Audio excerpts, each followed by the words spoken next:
o seguinte: ora, Elias, o tisbita, da Tisbe de Gileade, disse a Acabe: juro, pelo nome do Senhor, o Deus de Israel, a quem sirvo, que não cairá orvalho nem chuva nos anos seguintes, exceto mediante a minha palavra. Algo assim.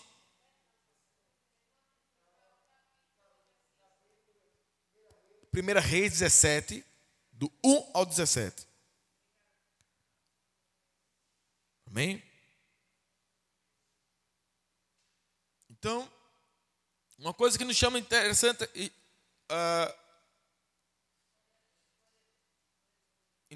é que o texto aqui, ele já diz que o profeta diz: segundo, exceto mediante a minha palavra. Depois diz: a palavra do Senhor veio a Elias: sai daqui, vá para o leste e esconda-te perto do riacho de Querite, ao leste do Jordão. Você beberá do riacho, e dei ordem aos corvos para que o alimente lá. E ele fez o que o Senhor lhe tinha dito. Foi para o riacho de Querite, a leste do Jordão, ficou por lá. Os corvos lhe traziam pão e carne, de manhã e de tarde. E ele bebia a água do riacho.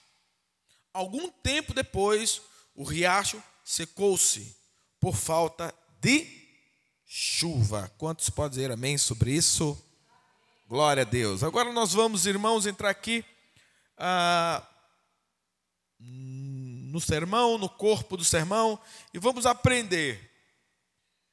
Vamos aprender aqui com Elias o que Deus tem para nós nesse tempo de Querite. Acredite nisso.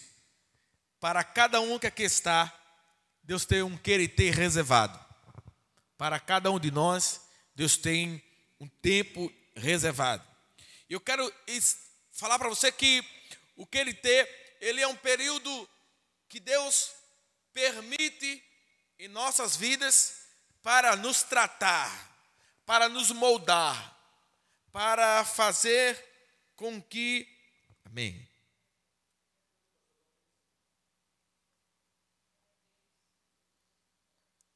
Bem distante de mim, que eu quero dar uma ressalva aqui. Toda vez que eu vou pregar fora, eu sempre quebro uma taça.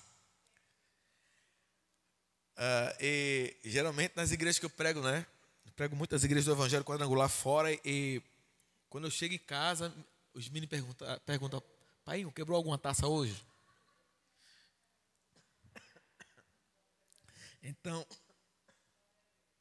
fica à vontade que não é corona não, viu? Que me engasguei com a água mesmo. Então, o teste do Senhor para a vida de Elias foi, primeiro, fazer com que ele saia da zona de conforto. Elias era um homem que vivia profetizando Jeová dentro do palácio. Elias era um homem que vivia envolvido com os holofotes, com o glamour, com o convite do rei. Sabe? Existe profeta de rico, existe profeta de pobre. Até hoje tem gente que anda com um profeta tiracolo. Felizmente hoje é assim, essa leva de crente de hoje está muito difícil. É crente, né? Então, voltando para o texto. Deus convida Elias, agora é o seguinte: você vai falar. Você vai dizer a Acabe que não vai chover. E olha a autoridade do cara, que ele fala o seguinte: não vai chover segundo a minha palavra. O cara tinha tanta autoridade, conhecia o Deus que servia, que disse: segundo não a palavra do Deus que mandou dizer, mas segundo a minha palavra. Primeiro, Deus nos tira de situações que nos traz conforto, mas não é aquilo que Deus quer para a nossa vida. Nem sempre a zona de conforto traz um período de crescimento, mas sim de relaxamento. A zona de conforto, segundo a minha esposa, pastora, ela fala o seguinte, que a zona de conforto é bom, mas não acontece nada. A zona de conforto, ela aparenta uma cadeira de balanço. Você está em movimento, mas não sai do lugar. E é mesmo assim. Então, Deus queria algo maior para Elias. E para isso era necessário Deus tirá-lo daquela situação, porque iria vir um período de crescimento, e o período de crescimento vinha também um período de confrontamento na vida de Elias. Estamos vivendo isso hoje. E eu quero, irmãos, que você entenda que o Queritê é muito mais além que um campo de treinamento. Eu costumo falar que o deserto não é uma moradia, o deserto é uma passagem. Nós passamos, e ninguém pode dizer que tem experiência, ninguém pode dizer que tem experiência com Deus sem passar por esse deserto. E cada um tem um deserto na sua vida, e aqui Deus o envia, e a palavra Queritê, no original, no hebraico, ela deriva da palavra Shavan, que quer dizer lugar de prumo, lugar de orientação, lugar de conserto, lugar de aparelhamento, onde Deus começa agora a aparelhar Elias.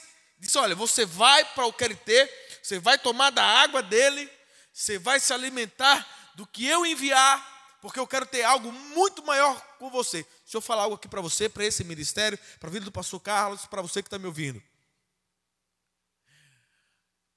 Antes de Deus dobrar, multiplicar a tua unção, Ele vai te aparelhar.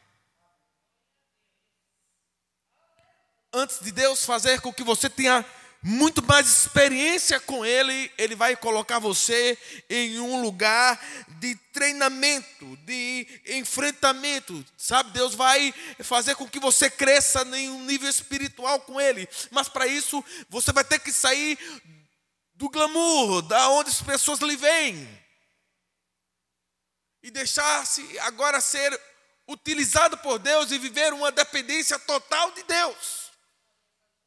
É esse período que estamos vivendo agora. Esse período de crise mundial. Eu acho fantástico isso. Esses últimos 3 meses, todo mês eu vou 2, 3 vezes no cemitério. E é o lugar que eu gosto mais de ir. O cemitério é formidável. Eu gosto de ir no cemitério porque lá eu vejo a realidade da vida. A Bíblia fala, é melhor estar numa casa de luto do que numa casa de festa. Na casa de festa você está lá brincando, tomando Coca-Cola, os irmãos comendo churrasco, e aquela brincadeira, é tudo bom. E quem quer saber da vida? Mas quando você vai num local de enterro, um exemplo, quem aqui já perdeu alguém que teve uma morte trágica? Ele capotou com a moto ou coisa dessa natureza, bateu com o carro. Você está lá e você fala o seguinte, rapaz, ontem eu estava com ele, ontem ele me ligou, ou então estavam tão próximos e agora ele está aí. Quando você volta, você está no seu carro, o marido está dirigindo, alguém está dirigindo, quando alguém acelera mais, o que é que você fala? Rapaz, tu sabe de onde a gente veio agora, né? Acabou, tu quer morrer também? Olha que você agora faz uma autoanálise, porque agora você passa a refletir. Rapaz, a gente enterrou falando agora, quer morrer tu também, é? Respeito. Aí você vem respeitando os sinais, respeitando a velocidade, porque agora você começa a ter orientação. Então ali você começa a aprender. E sabe o que é interessante? Nesse período, Deus não escolhe, Deus coloca todos na mesma situação. O que diferencia é quem tem mais intimidade com Deus irá sobreviver esse período de Queritê. Quanto mais isolamento, quanto mais você está a sós com Deus, mais dele você obtém e cresce. E aqui nós vamos entender que Deus leva o cara para um lugar para ser totalmente dependente dele. E nós vamos aprender algo aqui. O profeta Elias era um homem confrontador, um profeta que não suportava muita coisa. O que ele via de errado ele falava. Mas é o seguinte, Deus também queria tratar com ele. Deus queria levá-lo para ter mais intimidade, comprometimento. Agora eu quero falar para você das características do que ele tem. Mas antes disso, irmãos, a palavra de Deus, ela nos ensina que existe um processo para a nossa vida. E você não pode de forma nenhuma, pular etapas da sua vida. Não pule etapas. Não pule etapas da sua vida. Para crescer em Deus é necessário respeitar as etapas. O cariteiro, primeiro, a característica do cariteiro no campo de treinamento de Deus, o lugar de Deus para a minha vida, para a sua vida, inúmeras vezes há uma orientação de Deus sobre nós, e as orientações de Deus, na maioria das vezes, nós não conseguimos entender. Na nossa lógica humana é ilógica. Mas eu quero falar para você, não tente compreender nem entender a Deus. Deus se crer. Existe uma música, eu sou muito crítico em louvor, em música, em adoração. Existe uma música que ficou marcado, que é: nada é igual ao teu redor, tudo se faz no seu olhar, o universo se formou no seu falar. Aí ele fala: antes que o haja houvesse, antes que o haja houvesse, ele já era Deus. Do crente ao ateu, ninguém explica Deus. É uma questão de crer. No texto de Gênesis fala que Deus falou aproximadamente 9 vezes haja. E toda vez que Deus falava haja, havia. Tudo está no poder da palavra. E esse mesmo poder da palavra orienta que Elias fosse ao cariteiro para tomar experiência com ele. Elias não pergunta. Ele apenas obedece. E Deus fala o seguinte: você vai beber do cariteiro e os corvos vão se alimentar. Escute agora. Deus vai preparar pessoas para, nesse processo de intimidade, de crescimento que você está passando com Ele, não deixar faltar nada para a sua vida. Esse é o período que estamos mais crescendo, esse período que estamos mais prosperando. Em todo o período de ministério da minha vida, o período que eu já notei com Deus, que é o período que eu mais prospero e mais cresço, é o período quando se há mais luta. Enquanto a turma pede para a luta passar, eu estou pedindo: não, Jesus, continua, que o negócio está bom para mim. Né? Então é um período que eu mais cresço, cada um tem sua intimidade com Deus. E aqui o Senhor disse assim: eu vou mandar os corvos alimentar. Mas eu quero falar para você, o corvo, ele é primo do urubu. O corvo, ele não caça, ele come resto de caça, assim como o urubu. Muitos entendem que aqui eram os corvos, mas eu quero falar para você, não quero abalar a sua fé. Quem crê aqui que era o primo do urubu, aquele passarinho de asa, uma ave de rapina? Você crê que Deus mandava os pássaros pegar o pão e a carne e levar para o profeta? Quantos creem? Diga amém. Deus pode fazer, Deus é poderoso. Mas o original, a fala verdadeira desse texto, fala que os corvos eram os árabes. Chamada arqueologia teológica. Eram os árabes que passavam por ali, vez outras. Esses árabes eram chamados de corvos. Eram homens, nômades, que costumavam roubar até. E o Senhor usou esses corvos, homens maus, que passavam vez ou outra, para o alimentá-lo. Sendo, eu creio que na mão de Papai do Céu até o urubu vira garçom. Mas se foi o primo do urubu ou não, ou se foi gente que não tem nada a ver com a vida de Elias, pessoas que de má índole ou não, Mas mesmo assim Deus usou. E eu quero falar para você hoje, isso é boca profética. Não importa de onde vem, como vai vir, mas aceite, nesse período Deus irá suprir todas as suas necessidades. Oh, aleluia! Oh, aleluia! Deus irá suprir, não importa como. Ah, pastor, o reverendo só sabe de onde veio. Se eu quero saber, eu sei que Deus mandou. Não me interessa, é com Deus. Eu quero saber de que forma vai vir. Eu quero saber que vai servir para mim. É Deus que está mandando. Mas é necessário que você entenda que no período do que Ele ter, do alinhamento de Deus para a sua vida, você vai ter agora a total dependência de Deus. E nisso aqui também eu quero falar de visão. Depois Deus levanta Elias e diz o seguinte: agora segue. Vai a Sarepta. Deixa eu falar para você, irmão. O cara sai do riacho, seca. Os corvos já não estão mais dando comida a ele. Deus fala: vou eu usar uma viúva para te abençoar. Aí o cara sai. No mínimo ele pensa: viúva, aposentada, pensionista, bombada, vou tirar a barriga da miséria agora. É de Deus. Quando chega lá, o que acontece?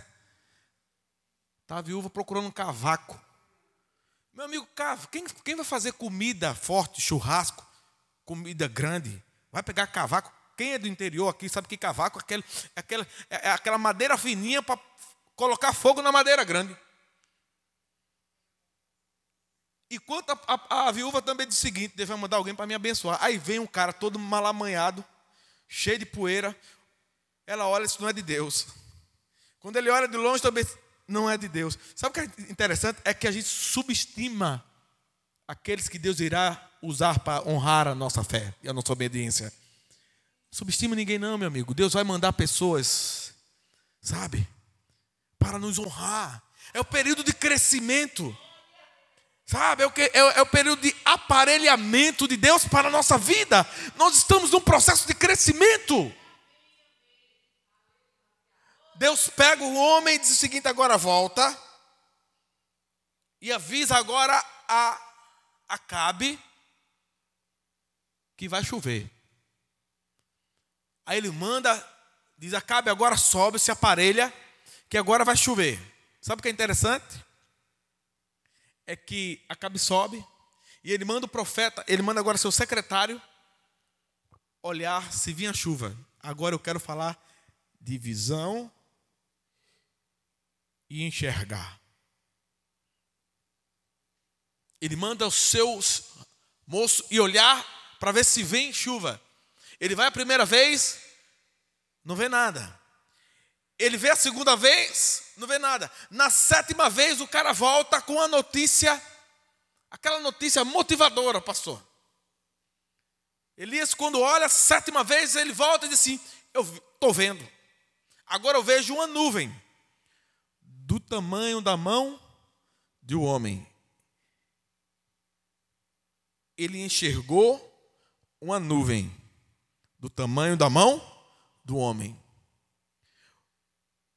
Tem pessoas que vai chegar para você e vai minimizar, diminuir a promessa de Deus sobre a sua vida. Aí onde é que vem? A questão é: ou eu vou enxergar da forma que aqueles que estão do meu lado enxergam, ou eu vou ver com os olhos espirituais a promessa que Deus me fez. Com quem você anda dirá muito onde você deseja chegar. Com quem você se relaciona dirá muito onde você irá chegar no seu nível espiritual em toda a área da sua vida. Quando o cara chega e diz o seguinte: eu enxergo uma nuvem do tamanho da mão de um homem. O profeta diz o seguinte, ele vê e diz: pois esse é o sinal que a grande chuva vai descer. Escute. Enxergar é você olhar e analisar com profundidade. Ver é você olhar e analisar com profundidade, fazer uma autoanálise do que você está vendo. Enxergar é apenas um olhar superficial. Tem pessoas que conseguem enxergar, mas não conseguem ver, porque apenas enxergam, não fazem uma análise. A visão espiritual não é uma visão que enxerga, é uma visão que vê. E enquanto aquele servo ele enxergava uma nuvem, o profeta via um aguaceiro, um chuvarada, o chuá ou o grande chuá de Deus. E eu quero falar para você, por menor que seja o sinal, se prepare, a grande chuva de Deus está chegando sobre a sua vida. Se prepare, a grande chuva de Deus está chegando sobre a sua vida, não importa de que forma vai vir. Por menor que seja o sinal, Deus começou a agir nesse período. O Brasil não irá entrar em recessão, a nossa nação não irá entrar em recessão, não vai quebrar, não vai haver crise, pois no céu não tem pandemia, no céu não tem coronavírus, o governo do céu não é corrupto, você não é governado por um governo democrático, o seu governo é teocrático, o seu governo vem de cima, e quando Deus quer honrar, Ele honra. O texto ele é explícito quando o profeta chega e vê. E Deus manda chuva, segundo a palavra do profeta. Escute, segundo a sua palavra, segundo aquilo que você verbaliza, segundo aquilo que você fala, Deus irá fazer sobre a sua vida. Escute, é como a ciência gastronômica, o homem é aquilo que come. O que eu como se metaboliza dentro de mim. No mundo espiritual também. A Bíblia, a palavra, não é bolo de 15 anos para você comer em tempo de festa. Que hoje o negócio está tão difícil que nem 15 anos hoje tem mais. Você pergunta a uma menina, quer uma festa de 15 anos? Não, quero um iPhone. Está tudo mudado, irmão. Eu mas nunca fiz uma festa de debutante. Faz tempo, viu? Acabou essa história. Não é verdade? Tudo muda. Mas a palavra de Deus não muda. Permanece. O tempo de Deus, Ele é o mesmo. Ele é imutável. E Ele tem um desejo de você verbalizar, que você fale, exteriorizar. É segundo aquilo que você fala. Então a palavra de Deus, Ele não é bolo de 15 anos.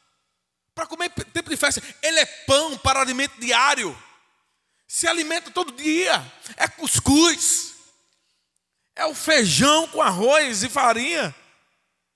Sabe, é o alimento diário que lhe dá sustentabilidade para metabolizar dentro de você a unção que você precisa para sobreviver no período de querer na sua vida. Escute, ouça, se alimente, verbalize, exteriorize a palavra de Deus e veja milagres acontecendo sobre tudo aquilo que você colocar na sua mão.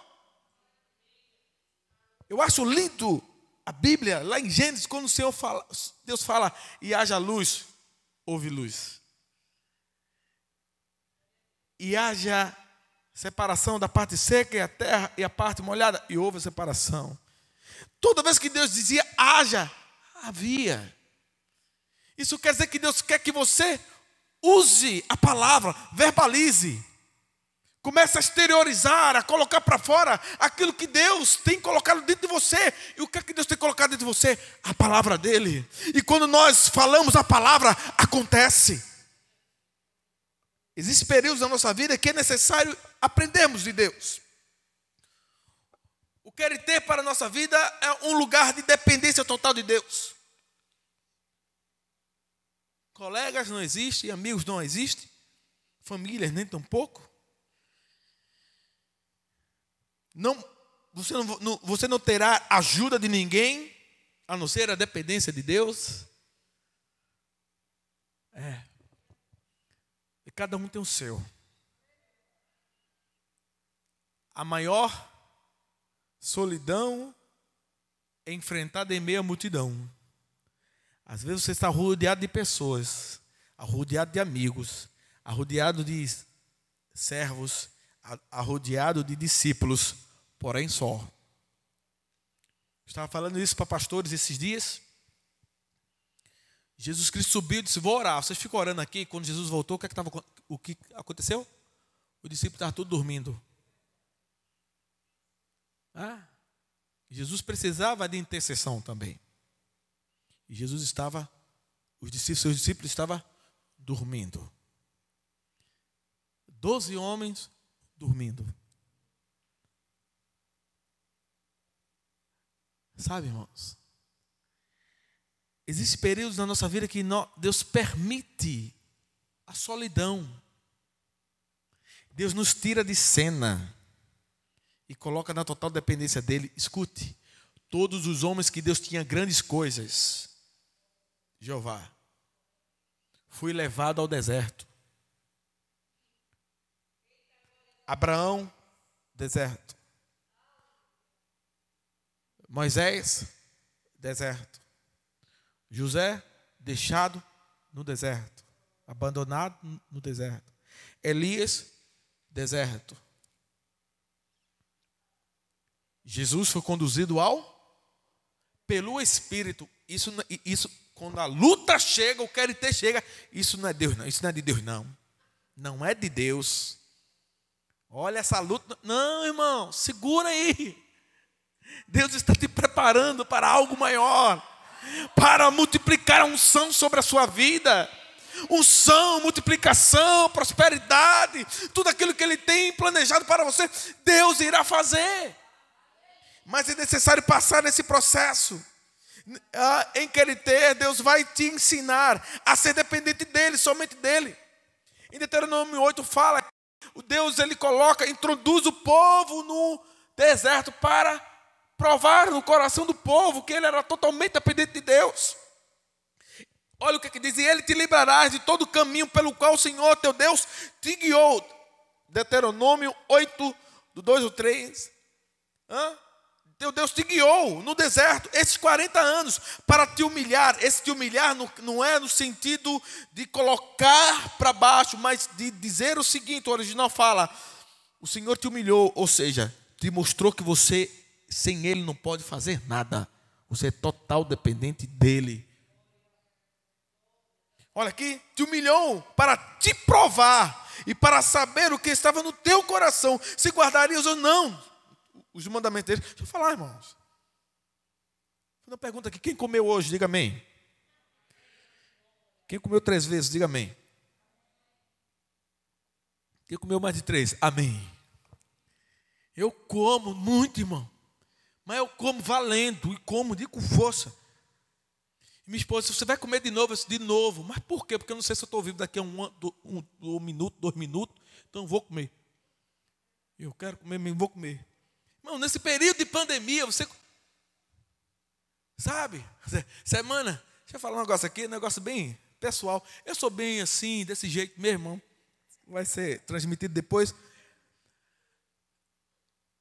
Esse mês, sabe, irmão, eu comi um negócio bom aí que faz muito tempo que eu não comia.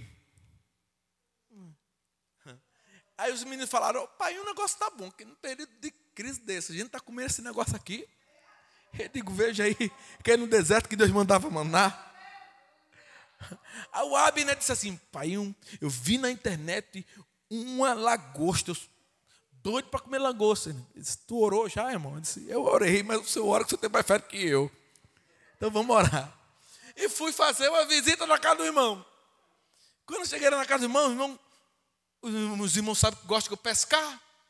E quando eu fui saindo, o irmão disse: reverendo, não vai agora não, que eu tenho um presente para o senhor. Eu disse: amém, irmão. Aí cheguei em casa, eu abro. Aí me deu um pacote lá, bem embrulhado. Quando eu cheguei em casa, lagosta. Disse: ô lagostão, irmão. Aí o Abner olhou assim e disse: painho, Deus é bom demais, vamos comer lagosta. Na outra semana, fui na casa do outro irmão lá, fazer visita. Na volta, irmão disse: o senhor pescou essa semana? Eu pesquei.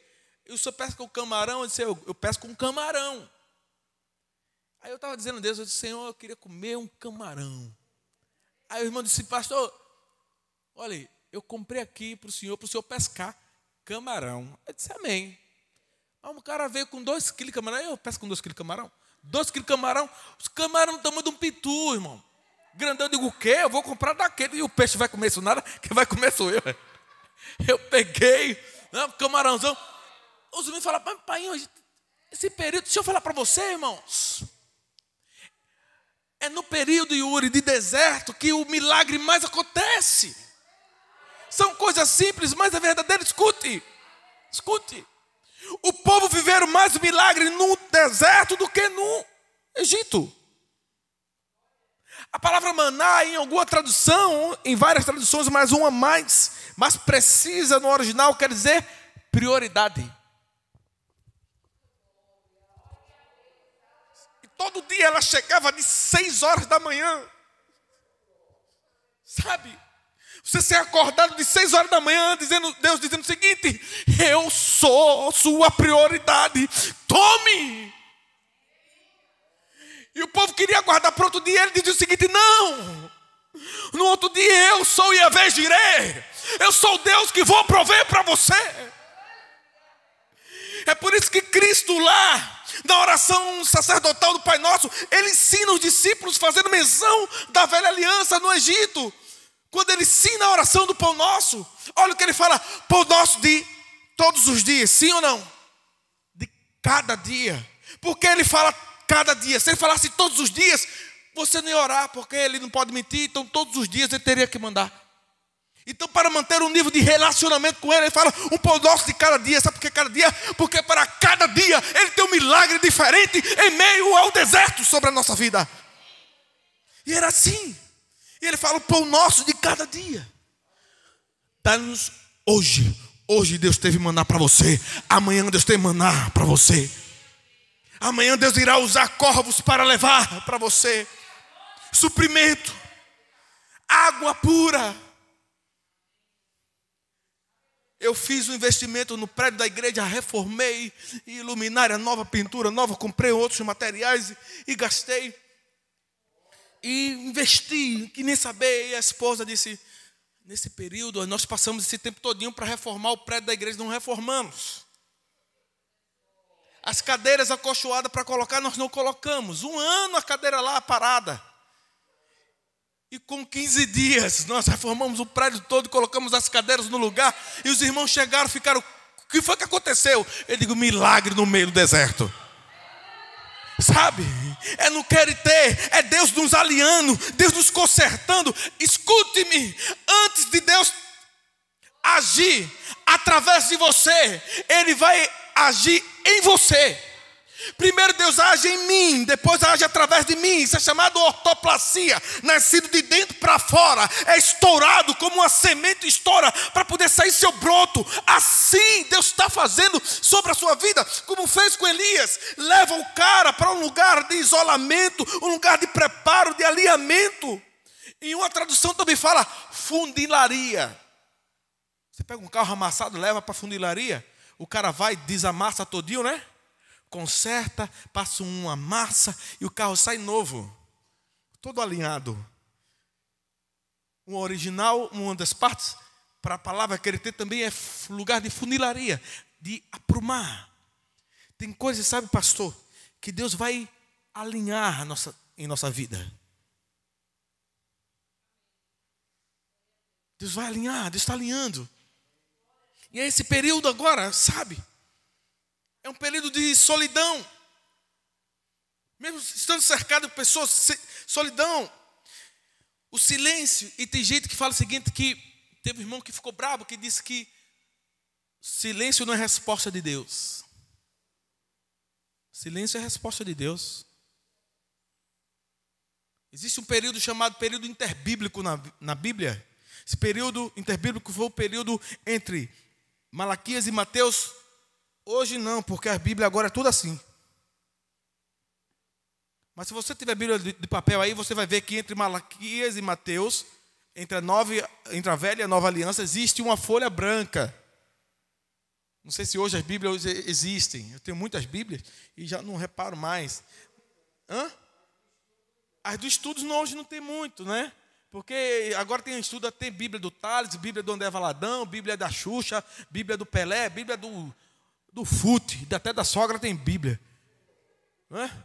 Então, mas as Bíblias originais mesmo, né, do povo de Deus, antigamente, porque hoje está complicado, mas antigamente o povo gostava de ler a Bíblia, no meio tinha uma página branca, que dividia a velha e a nova aliança. Essa página branca aí foram os 400 anos que Deus silenciou, chamado período interbíblico, período do silêncio. Deus calou, Deus cerrou a boca dos profetas. Não, os profetas não falavam mais, não profetizavam mais. E o povo só fazia adorar. Só fazia louvar. E Deus em silêncio. Pois existiam sacrifícios, muitos sacrifícios, para que as coisas acontecessem. Enquanto Deus estava em silêncio, Deus estava agindo. Escute. Não confunda, Yuri, silêncio de Deus com Deus não estar trabalhando. No silêncio de Deus é o período que Ele mais trabalha em nós. Deus é como um artesão, por isso que Ele diz que eu sou oleiro. Existem dois tipos de matuto. Vou entrar aqui o matuto do interior e o matuto da cidade. Quando o matuto do interior vem para a cidade, ele olha os prédios e diz, rapaz, que negócio grande. Uma vez eu trouxe 2 diáconos do interior, que eu fui pastor novo, há 20 anos atrás, no interior. E fui comprar uns blazes novos, um paletó novo. Aí eu trouxe do interior 2 diáconos dentro do carro. Aí passei, eles nunca viram um avião. Só no céu e muito longe. Eu disse, vou passar na frente do aeroporto. Aí quando eu passei, eles olharam assim e disse, ô reverendo, esse negócio aí voa mesmo? Esse molho de ferro voa? Esse voa. E o senhor já andou num negócio desse? Eu disse, andei não, voei. Disse, mãe, de verdade, de verdade. Aí e levei no shopping, e um deles se perdeu no shopping, e foi uma agonia para encontrar. O matuto no shopping. Oh, Jesus. E esse é o matuto interior. Eu encontrei o irmão. Mas existe o matuto da cidade. Quando chega no interior, aí diz assim, que cheiro gostoso, bosta de vaca. Todo mundo sabe o que é, né? Cocô aqui, de vaca. Que cheirinho gostoso. E fica besta com... Eu fui fazer feira lá, fui comprar iame, achando que o iame... E eu perguntei, quanto é o iame? O homem disse, X. Eu disse, rapaz, está caro. Ele falou, então vai esperar 9 meses para colher? O seu planta espera 9 meses? Eu disse, matuto, brabo. Aí eu tinha um desejo de saber como era que se fazia um vaso. E tem uma cidade chamada Tracunhaém. E eu fui pastor numa cidade chamada Carpina, próxima a Tracunhaém. Aí eu fui lá, fui fazer turismo. Cheguei lá com minha esposa e os meninos. Aí eu cheguei lá na olaria, não é? E escutei a zoada do tear da roda. Tchac, tchac, tchac. Mas eu não ouvia a voz do oleiro. E quando eu cheguei lá, o oleiro estava trabalhando com um torrão de massa, de argila, de barro. Daqui a pouco, daquela argila, foi transformando um vaso bonito e fez aquele vaso bonito. E quando o vaso estava bem bonito, né, já feito, ele foi e amassou. Aí eu disse, não amasse não, estava tão bonito, eu iria comprar. Estava perfeito. Ele olhou para mim e disse, perfeito para você que não entende, mas para mim existia falha. Rapaz, não tem quando o profeta saiu com a resposta de Deus da casa do oleiro? Fui eu. Deus falou no meu coração, assim sou eu. Às vezes você acha que está preparado, mas eu sei o momento certo. Sabe, irmãos? Deus sabe o momento certo de dar resposta a você. Ele está em silêncio, mas Ele está trabalhando ao seu favor. Enquanto o povo estava 400 anos esperando uma resposta, o Senhor Deus estava preparando o adventure, Cristo Jesus, sacrifício único. E através do sacrifício de Cristo, não precisa mais sacrificar, apenas crer na graça e se apropriar. Porque lá na cruz Ele disse, pastor Carlos, Pai, está tudo consumado. Ou seja, eu já consumei tudo. Hoje é dia 16 de julho. para a vida do Yuri, para a vida do Carlos, para a vida da Igreja Batista Boas Novas. Eu já preparei há 12 mil anos uma frente, já está tudo preparado para eles. Escute, o seu trabalho é descansar no seu Deus, é confiar. Você foi colocado em uma obra consumada. É o processo de espera, sabe, de solidão do querer ter, de afastamento.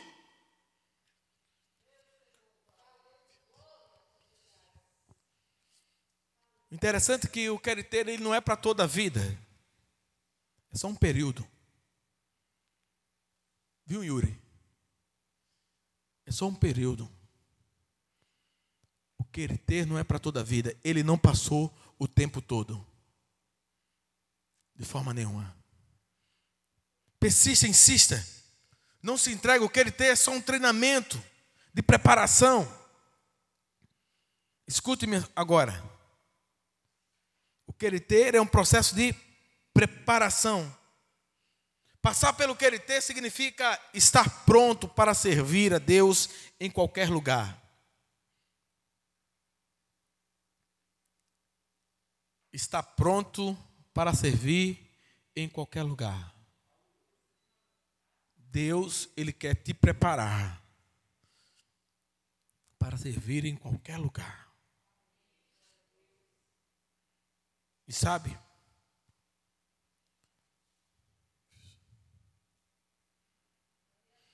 quem adora a Deus em tempos difíceis não terá dificuldades em adorá-lo em tempo de glória. Deus falou isso esses dias no meu coração. Quem adora a Deus em tempos difíceis não terá dificuldades em adorá-lo em tempos de glória. Você vai entender, pastor Carlos, que foi Deus que te colocou em lugar de honra. Você vai entender que foi Deus que te colocou no lugar onde Ele deseja que você esteja ou estivesse. Não é que Deus não nos conheça, Ele nos conhece, mas Ele quer que nós nos conhecemos. Eu quero encerrar falando, é um paralelo, mas eu quero falar, sabe, irmãos? Você lembra daquela mulher do fluxo de sangue? 12 anos, jorrando sangue, saiu de casa com o sonho de voltar depois de 7 dias, não voltou. Era o sonho de uma menina entrar na menarca com 12 anos de idade. Depois que passava o período da menarca, que a primeira borra menstrual, ela voltava já para o noivado e o casamento. Só que ela saiu de casa, os sacerdotes e as sacerdotisas levavam para o lugar chamado Arraial das Impuras. Durante 7 dias, toda mulher judia ficava lá 7 dias, passou o período menstrual, queimava-se a roupa, tomava-se o banho, fazia um ritual de purificação e voltava para casa. Só que com essa menina foi diferente. 12 anos se passaram. Sangue indo embora. A lei dizia: se sair daqui é apedrejada. Mas ela ouviu falar de um Jesus. Ela rompeu com a zona de conforto. Todo mundo dizia a mesma coisa para ela: rapaz, não sai. Tu sabe que tu não pode sair. A lei de Moisés diz que se você sair, você vai ser apedrejada. Mas ela entendeu que existia uma graça esperando ela lá na frente. A lei te aprisiona, a graça te liberta. É necessário você pular, você quebrar com os paradigmas da religiosidade. E quando ela corre para Cristo, ela diz uma coisa: eu não quero nem que Ele ore por mim, eu não quero nem que Ele toque em mim, eu quero apenas tocar na sua orla. Tocar na orla, no vestido, no manto, na parte baixa. E para tocar na parte baixa tem que se prostrar, tem que se ajoelhar. Já imaginou aquela multidão, pastor, todo mundo em cima de Jesus, e ela querendo pegar nos pés de Jesus Cristo na poeira? E ela pega na orla. Quando pega na orla, Jesus para e olha para Pedro, que era o chefe da segurança, e diz: Pedro, o que foi que me tocou? Pedro, espera, é brincadeira, é brincadeira. Quer brincar uma hora dessa, um trabalho desse, você quer brincar comigo? Uma multidão de gente dessa aí, e o senhor vem me perguntar quem lhe tocou? Jesus olha para Pedro e disse: Pedro, meu filho, esse povo aqui é multidão, apenas multidão. Quem veio e me tocou querendo a minha atenção. A mulher, ela se levanta e conta toda a verdade. Sabe o que é o bonito? É que o texto fala que ela lhe conta toda a verdade. Deus quer que você conte a sua verdade para Ele. Deus me direcionou a falar isso agora, irmãos. Deus quer que você fale a sua verdade para Ele. E quando a mulher fala a verdade para Ele, sabe o que é interessante? A mulher, ela sai em busca de cura. Ela recebe cura, recebe salvação. O texto fala: mulher, a tua fé te salvou. Alguns textos, quando Jesus cura alguém, ele fala: a tua fé te curou. Mas esta, ele fala: a tua fé te salvou. A salvação, ela vem com cura, libertação, prosperidade, portas abertas, porque Cristo é a própria porta. Sabe? Na hora foi estancado o sangue. O que é que isso tem a ver? Reverendo, com a palavra de Elias, escute-me agora. Aquela mulher passou o período do QRT, o período de isolamento, o período de tratamento. Só é levado para esses lugares aqueles que Deus tem grandes coisas. Eu quero falar para você, para esse ministério: Deus tem grandes coisas. Não pergunta a Deus. Eu te peço para você se colocar em pé agora. Não pergunta a Deus.